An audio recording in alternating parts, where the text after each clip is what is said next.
Okay, let's take a look at the box office from this past weekend. So, total domestic box office was there's more to that segment. $156 million. So, it was actually a 1% jump. So, we basically have held around, because last week it was like a 0.5% drop. So, we basically held and hovered around this 150 number for like 3 weeks now. So, we've definitely started to come out of this slump that we had following the strikes, which itself was following a slump from COVID.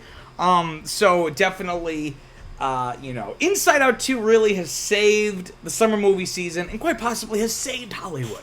And not only is that an animated movie, but then the number one movie this week, opening, is Despicable Me 4, coming in at number 1, bringing in $75 million. That pretty much tracks with most people's projections. I had projected it to be about 60 to 66 million. So, it definitely overperformed based off of my expectations. But I think maybe I just gotta get out of this projection business, because I'm not always wrong, and when I am wrong, I'm not like super off, except for Inside Out, where it was like I said it was gonna be like 50 something, and it was like 130 something. So. In any case, though, this was made for about $100 million, and it's already made. Another note: I'm only looking at like the normal weekend. I'm not. Sometimes if you go like on box office websites or the trades like Variety or Hollywood Report, like they kind of look at it like because the 4th of July was on a Thursday. They kind of look at it as like this big long weekend, or like from Wednesday, because I like Despicable Me 4 open on a Wednesday. I'm only looking at it as a traditional weekend, from Friday to Sunday, right? So even though it made $75 million for those 3 days, if you include Wednesday and Thursday, so far its domestic total is up to $123 million for the weekend, and domestically I should say, and $230 million worldwide. So it's already doubled its budget. I would say it's already broken even. It's already a success for Illumination, and only in its first weekend, right? So it's gonna keep getting better as we go along, presumably if it can hold out. Which I would imagine it will, since I think families have had enough of Inside Out 2, and now they're ready to make this one kind of like a big player for the next couple of weeks. Also opening this weekend, we had Maxine with 3 X's, right? The third installment of like the X Pearl Maxine trilogy, if you will, coming in number 4. Bringing in about $6.7 million for the weekend, which was within my projections. I said it would come in around $6 to $8 million. So, that is reassuring to me. So, and so far it's made about $7.8 million worldwide. So again, this is not going to be a huge moneymaker, nor was it ever, I think, intended to be. I think those first tunes were so beloved, especially Pearl. People were talking about Pearl like it was like one of the best movies of the century, which I thought it was a little overrated. And from what I've been reading about this one is getting not mixed reviews, but like good reviews, but nowhere near like Pearl. I think Pearl was like lightning in a bottle. I think Pearl was better than these other two, and I think it was that moment that it came out felt like a cultural moment, or at least a film Twitter cultural moment. Of course, it was not a huge movie by any stretch of the imagination. And then at number 7, we have Sound of Hope, which is it's a like kind of independent film, though I don't know if it's quite independent. Oh yeah, it is. It was done by Angel Studios, produced by Daily Wire. So it's I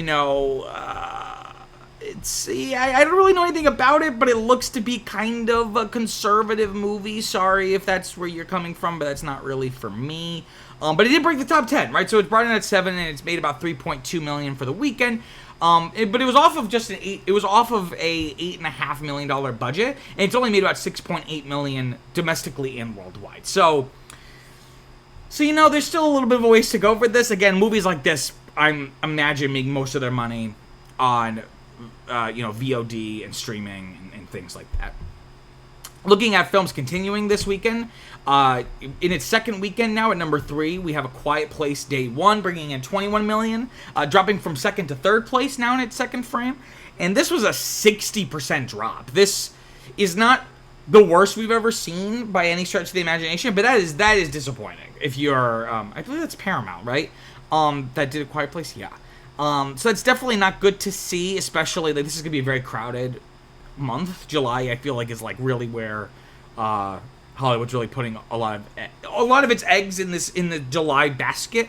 So it's going to be interesting to see where it kind of falls week 3, week 4, week 5.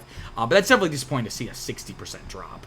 But this, however, it does, I would say it was still, especially because of last weekend's success and also worldwide numbers, this may not be like a flop by any stretch of the imagination, right? So this brings its domestic total to 94 million. So it's almost at that century mark, right, of 100 million. And it's made 178 million worldwide off of just a $67 million budget. So it's, basically it's definitely doubled its budget. I would say this one is definitely a financial success, right? It'll just be interesting to see when we're looking back on it if it's a success because it's able to kind of hold out for a long time, or if it's a big success because it had a pretty good performance opening weekend and worldwide. Also continuing this weekend, another little disappointing turn of events is at number 6, Horizon, an American Saga Chapter 1, bringing in $5.5 million for the weekend. It dropped from 3rd to 6th, so it dropped out of the top 5 in only its second weekend. This was a 50% drop, though, so not as big as Quiet Place Day 1, but also it didn't really make it didn't have as much to fall, right? So 50% is less, but it wasn't really making a lot to begin with, whereas at least Quiet Place Day 1 had that big, strong opening. Big, strong, and thin quotes, but quotes. This brings its domestic total to 22 million domestically and 23 million worldwide. This is mostly getting play in the United States. And again, famously, this is like Kevin Costner's self-financed 2-part. And this movie's long, too. It's not even... I'm going to confirm how long this one is. Because it's not even like... It's 2 parts, but it's... they're each short. Like, they're each really long. Yeah, so this is Chapter 1, and it's 3 hours long, right? So the budget was like 50 to 100 million or something, right? So this is a long way to go to, be successful, no matter how you slice it, right? A couple other movies I want to point out here, continuing. At number 2, losing its first place spot in its 4th frame, we have Inside Out 2, bringing in just a humble $30 million. This is about a 48% drop, so you see, that kind of tracks with, where it is in its life cycle. And this brings its domestic total to $534 million and its worldwide total to $1.2 billion. It is far and away the most successful movie of the year so far, worldwide, and I believe domestically as well. And again, this is all just off of a $200 million budget. So Disney and Pixar are sighing it's a huge sigh of relief for them, right? This was really going to be a test of Pixar's vitality and Disney's in a lot of ways, and even going beyond that, the mainstream Hollywood box office in general, right?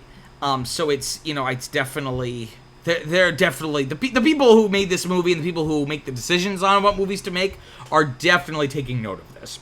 And one last little note here, we still have in the top 5, number 5, Bad Boys Ride or Die, bringing in just 6.6 million for the weekend, dropping from 4th to 5th, but now in its 5th frame. So this has been out for over a month. It's still in the top 5.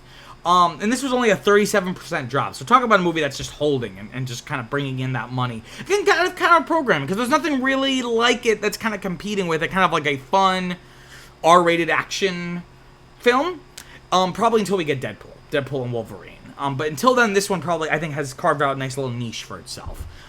It's made it about $177 million domestically and $360 million worldwide off of just a $100 million budget. So this has been a slam dunk financially for these filmmakers. Also, just want to do a quick note here. Our little... I'm trying to do this I should come up with like a name for it. Maybe have like a little like slide just for this. But essentially, I want to just highlight the films that have dropped out of the top 10. A little like, 21 gun salute. We have at number 13, Kingdom of the Planet of the Apes, dropping out of the top 10 after being in the top 10 for 8 weekends. And at number 14, we have the Garfield movie, which dropped out of the top 10 after 7 weekends. So, goodbye, Fallen Brothers. But you had a pretty good run, especially the Garfield movie. The fact that has done as well as it has, and stay in the top 10 as long as it did, is I think just speaks to the economic business side of Hollywood, where sometimes quality doesn't matter. Sometimes it really is about brand recognition. Sometimes it really is just about having something to bring your kids to, and that's all that really matters.